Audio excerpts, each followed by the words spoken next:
Shalom. I want to welcome you all to this first lecture of the Shabbat series. This series is called Why Shabbat, the Fundamental Mitzvah of the Torah. I'm going to use for this class one of the classic books of Hasidut by a rabbi called the Netivot Shalom.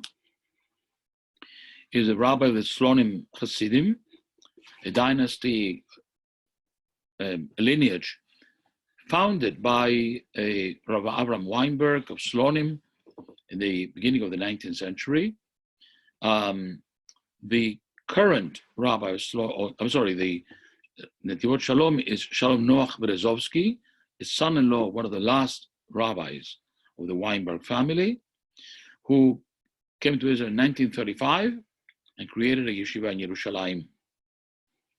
And he died in the year 2000. But his work to try to revive the tradition of the Slonim Hasidim was made in this wonderful book called Netivot Shalom. And I will base a lot of my lecture on Shabbat and this wonderful classical book. Some call this book even the path of the just of the 20th century, Mesilat Yesharim. I want to start first, number one, with the word purpose.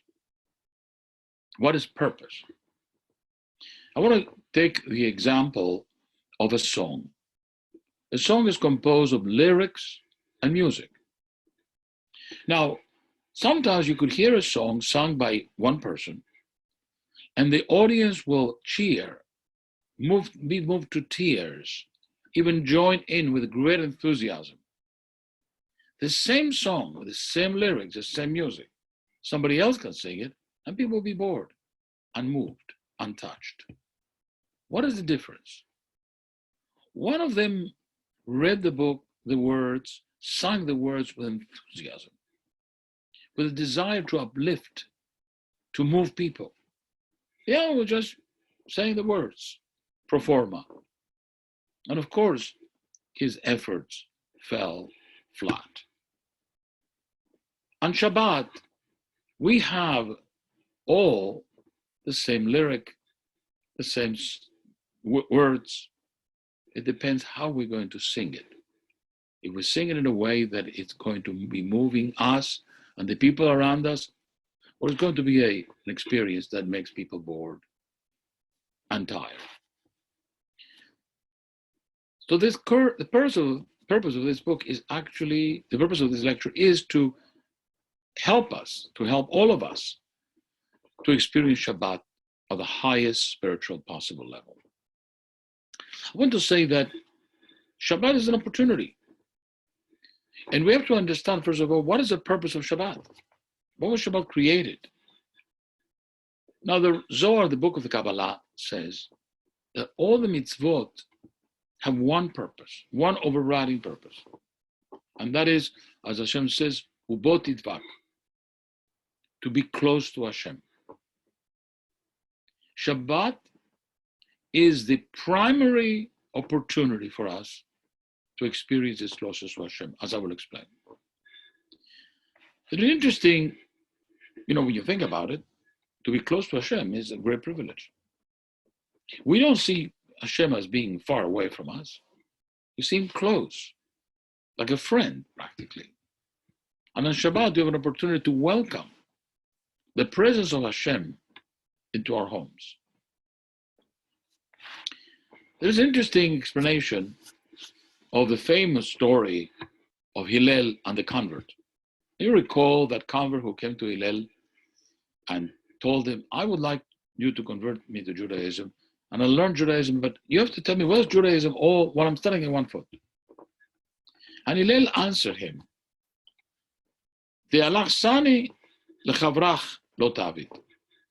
whatever is hateful to you, or whatever is hateful to you, do not do to your friend. Now, the word chavrach could be understood not to your friend, anybody, but to the friend, God. And the way that the Netivot Shalom explains this It's a very beautiful way. He was saying anything that jeopardizes, that minimizes your connection to your friend Hashem, avoid doing it at all costs. This is the purpose of Shabbat. The rest of all Shabbat is just details. Is a strategy of how to achieve and attain the closeness. So a negative commandment in the Torah in general, and this is not only on Shabbat, the negative commandments are so that we don't negate or jeopardize or minimize our connection with Hashem. In other words, every time I hate somebody, keep a grudge, tell a lie, cheat, or steal, I am moving away from Hashem. Hashem doesn't like this kind of behavior. So if I act in this form, I'm moving away from Hashem.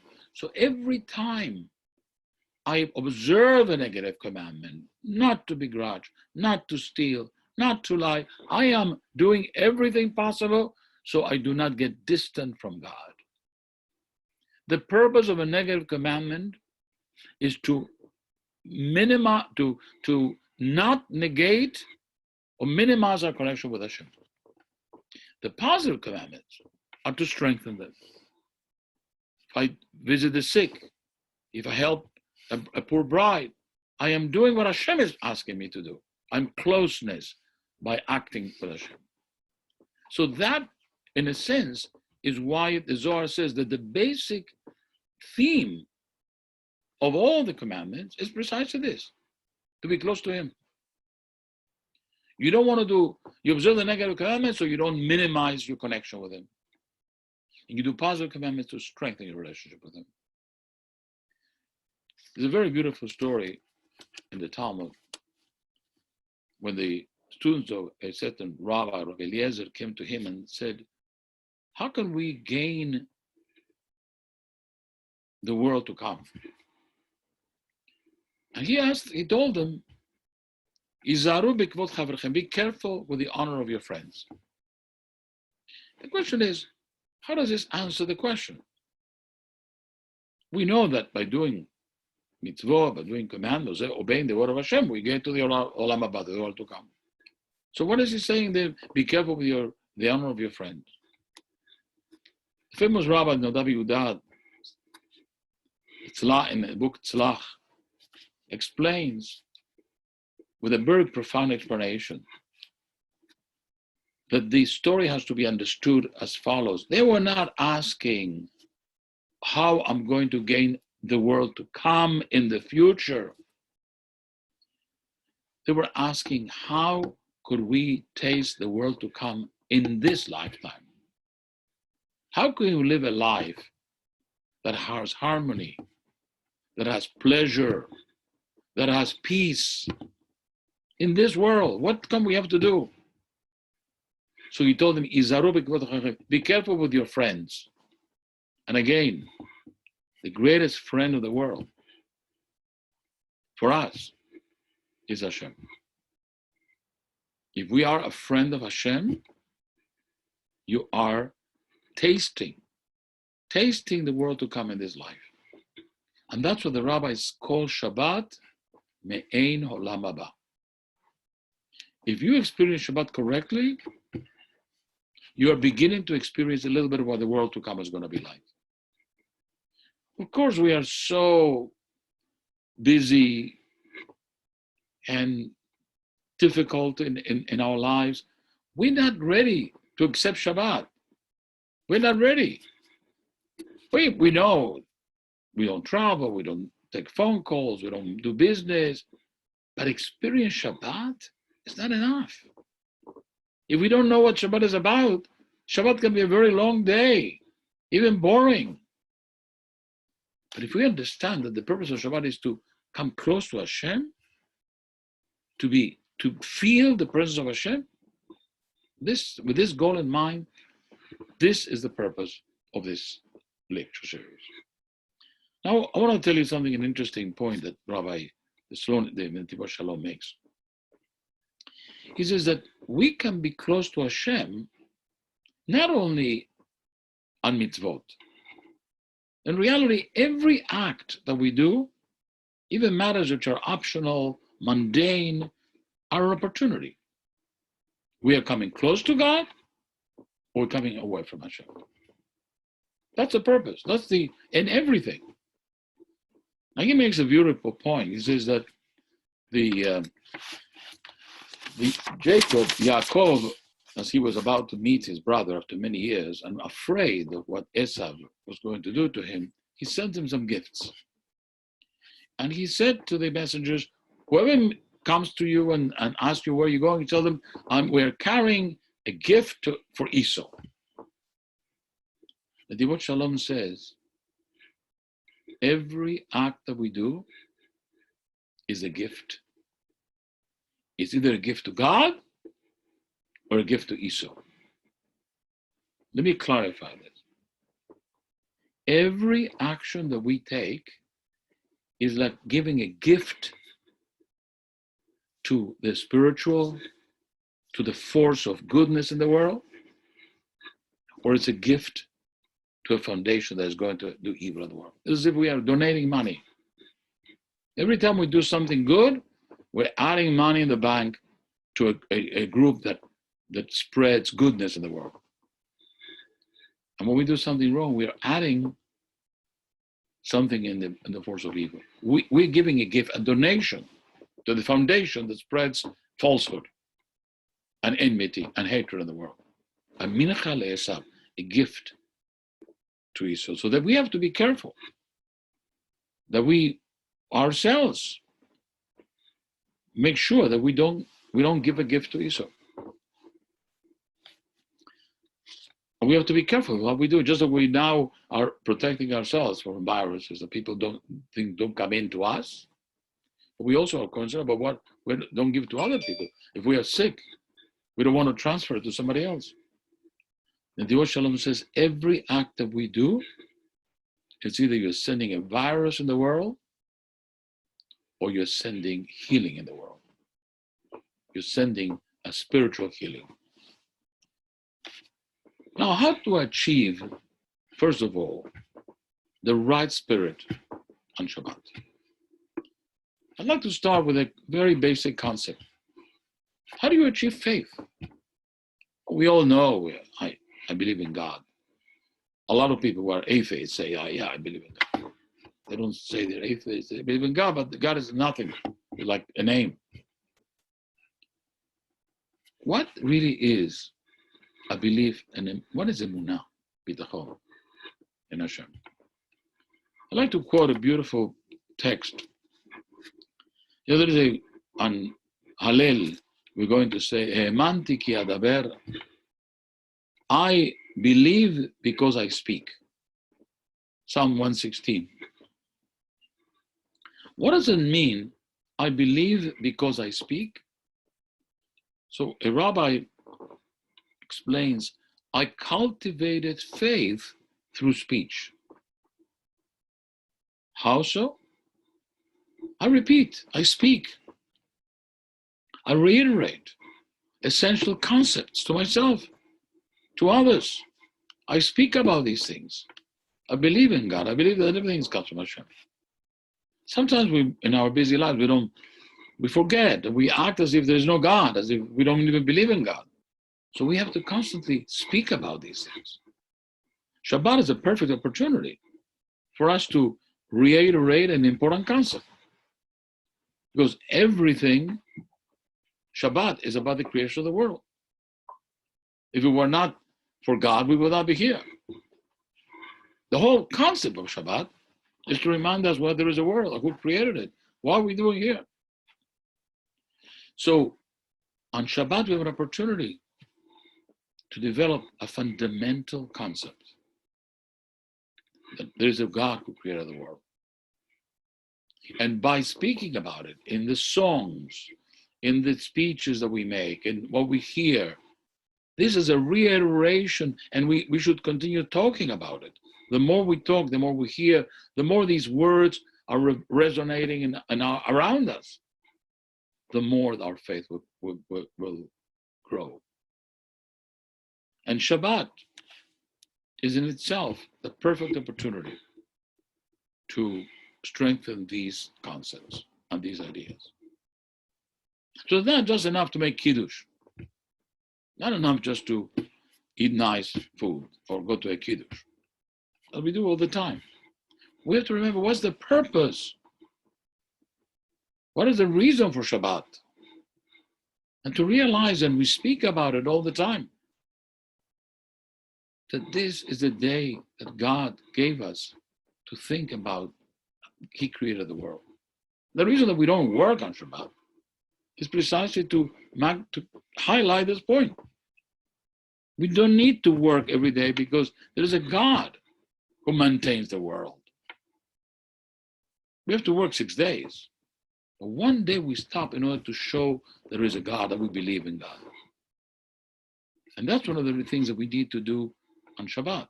Going back to the concept of the song. The song can be boring if sung without effort, without enthusiasm, and without understanding. But it can also be moving to us and to other people if we do it in the right way. Okay. I want to point out an interesting question about Shabbat. You know that during the holidays, we have a mitzvah of simcha, joy, happiness. On Shabbat, even though it's a happy day, the Torah does not say be happy on Shabbat. What the rabbis tell us to be on Shabbat is to have pleasure.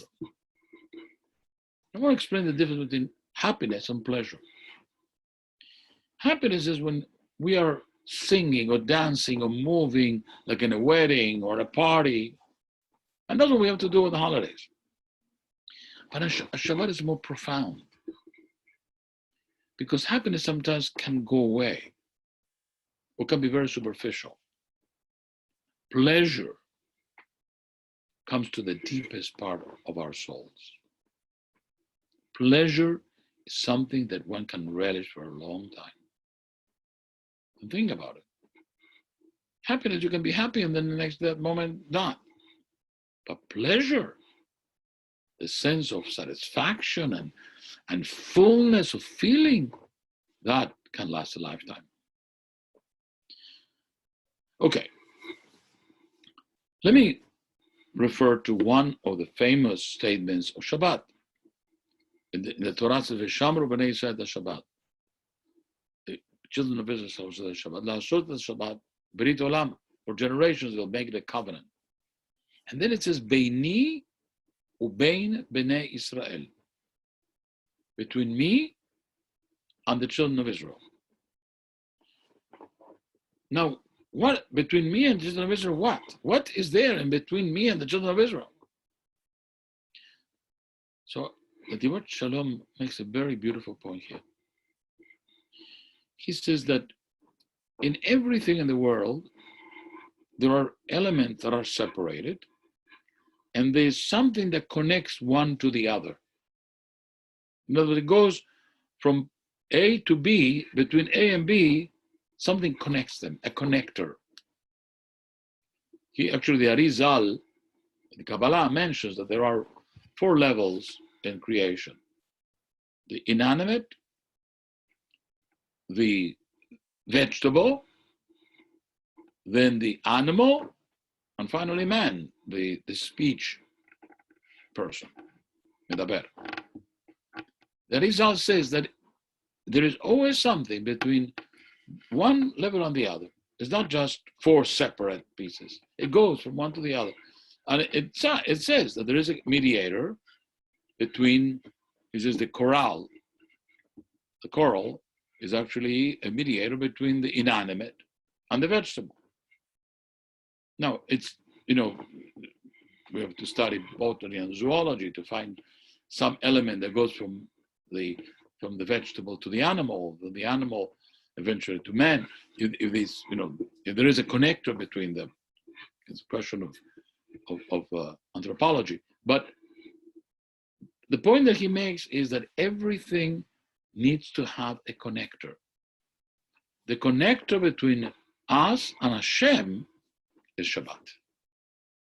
That's what it says, Beini ubein bnei Israel.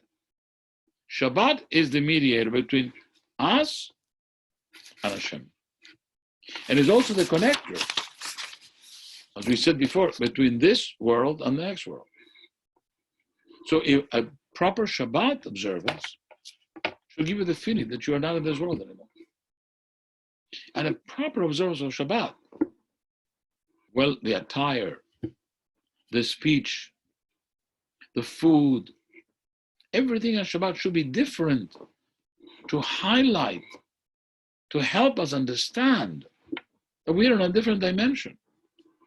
A famous rabbi called Shabbat an island in time, because it's not part of the regular nature, regular part. It's an unnatural. It's a beautiful day when it is done with the right singing, with the right tune, and the right enthusiasm. Now I'd like to show you a little bit of Kabbalah. Kabbalah says that Shabbat is such a beautiful day because the light of God shines always upon the world, upon us. But during the week, there are celestial forces, entities, that sometimes create an obstruction to the infinite light of Hashem.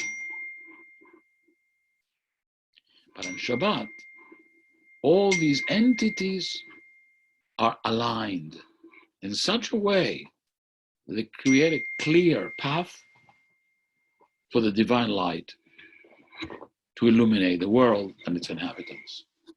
That is Shabbat, a special day when that all the light comes directly. There's no obstruction. In fact, Kabbalah says something very deep.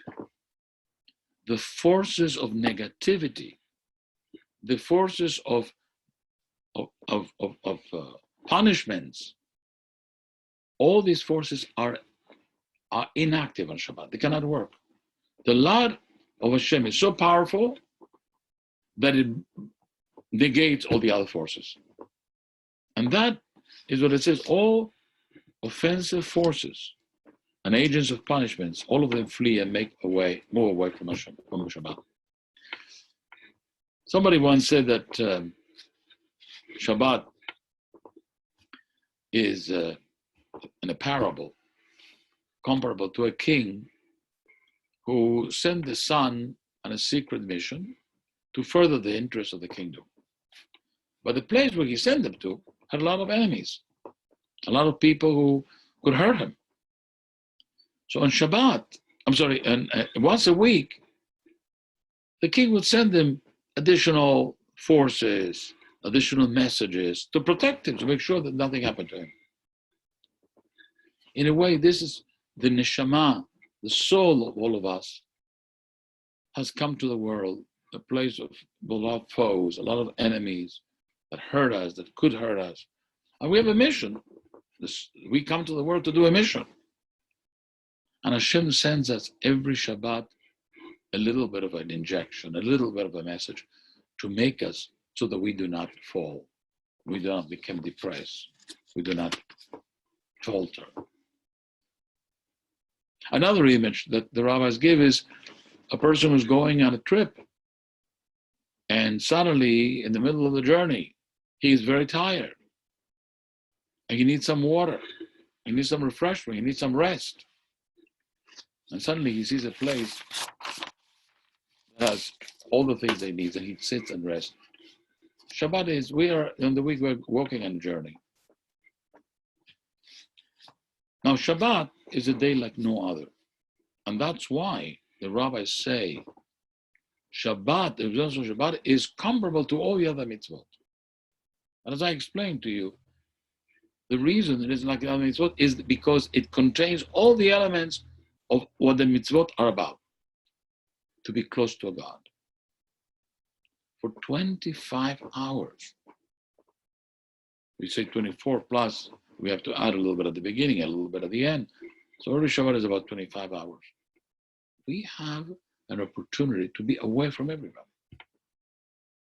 everything, except our family, our loved ones, our studies.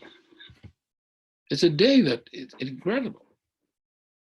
I spoke about this other times, that the non-Jews could not at the beginning could not understand what Shabbat is about. Seneca, the famous Roman philosopher, said the Jews are lazy because they waste 1/7 of their lives resting. He didn't understand the purpose of Shabbat. Today, of course, we understand Shabbat is fundamental. People could not live without a day of rest. Of course, unfortunately, the day of rest that the non-Jews have. What do? They do the laundry, they go shopping, they go to sports events. They do more things than during the day of rest that they do when they're working.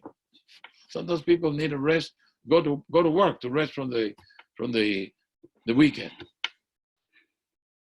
That is not rest. When we observe Shabbat without a phone, without the concern about having to go anywhere, this is physically and spiritually very rest. But it's not enough.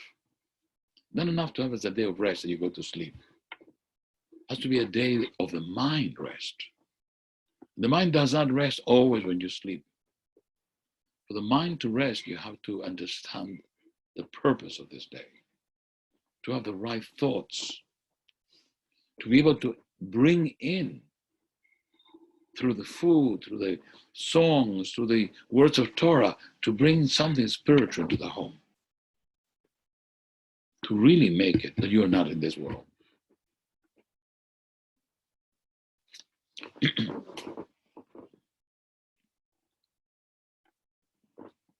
That's why in Shabbat, it says, God blessed it from all the days and sanctified it from all the times.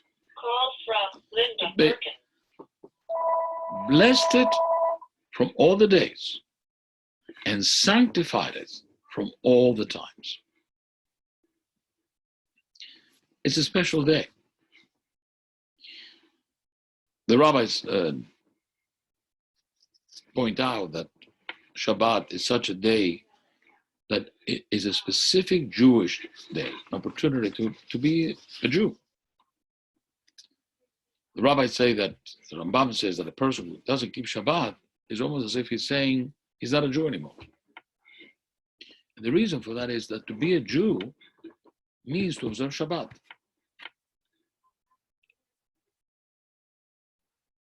And imagine, beginning, I want to end with the thought that we started. The whole purpose of a non-Jew is to be away from God, to do whatever they want, to separate themselves from the spiritual. And to be happy by running away from God, to separate himself. A Jew is characterized by the desire to be close to Hashem. And that's why Shabbat, it's a day that gives an opportunity to reconnect with Hashem. Somebody suggested that if a person is not religious, the first thing you should do is start with Shabbat. Doesn't make any sense. How can you say a person not religious was Shabbat?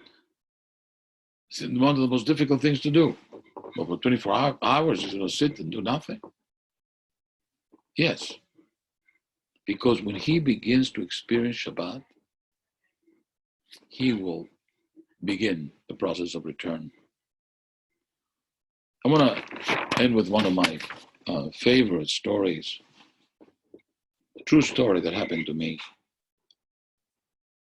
Many years ago, I used to give a class on partial of the week, during the week, especially to a group of women during the day.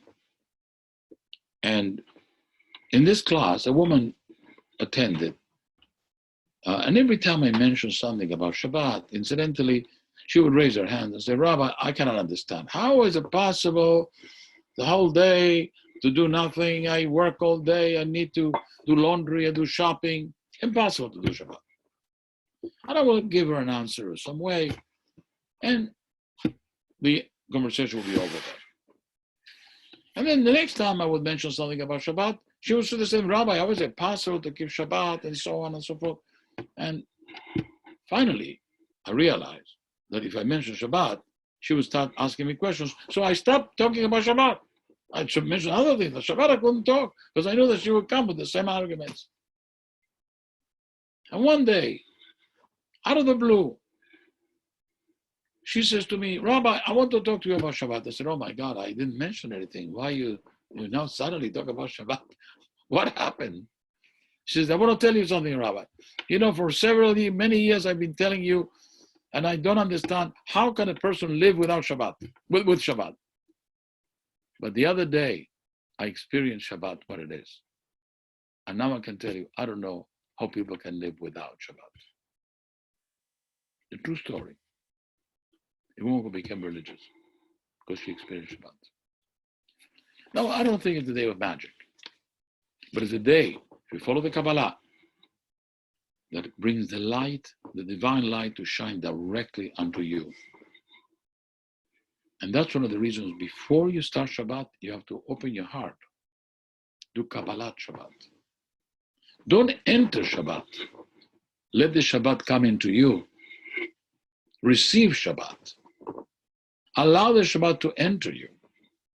It's a holy day where the light of Hashem shines directly on humanity. If it is only upon those who receive Shabbat, the light is visible and noticeable. This is the first lecture of Shabbat. We will continue unwilling in the weeks to come.